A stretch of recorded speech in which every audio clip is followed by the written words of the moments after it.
Welcome to Tip TV Finance. We're joined now by the Director of London South East, Mr. Scott Grant, who's going to give us a week ahead. Looking into the future, Scott. Yes, Zach. We're looking at the week ahead beginning 7th of November. Right. What is the most important thing? Well, we're going to run through everything, so let's see how you go. Yeah, there's a few. We have final results from three quite big companies. We've got Associated British Foods, who you might know, they have brands such as Kingsmill Bread.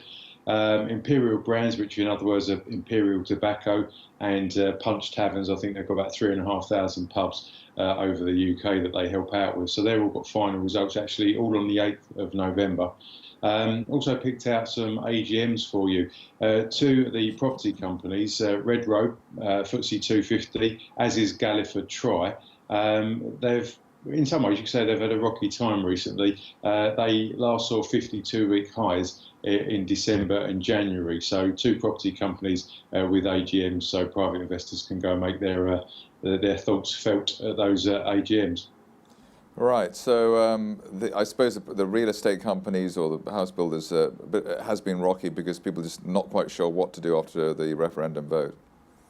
Absolutely, absolutely. I saw recently, I'm not so sure this factors out, but I saw recently that there's some house price decreases in central London. I think the fear was that they'd emanate out into the wider country. But as you say, it's a bit of a suck it and see with the general economic conditions. Also picked out for you a special dividend payment on the 10th of November, which is Photo Me International. They recently bought out Asda's photo division, which I must admit sort of passed me by. On the 10th of November, they pay a special dividend of 3.285 pence. So with special dividends, I always think that's a good sign, and perhaps something's going quite well with the company. Finally, just chosen an economic event to point out to everyone. It's the UK balance of trade figures, which are released on the 9th of November.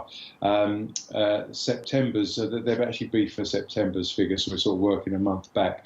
As you'll probably know, they show export and import data, give an idea of the strength of the economy. What I did actually notice in August figures, they were quite startling to me. It was a colossal widening of £2.5 billion. Imports were actually up by £2.6 billion. And obviously that could be, well, it is to do very much with the currency fluctuations and the weak pound. But it just was quite startling that the gap actually widened that much and over doubled. So as I said, we had imports up by £2.6 billion on July, and that was in August, so quite startling. So it'd be interesting to look out for the balance of trade figures on November the 9th.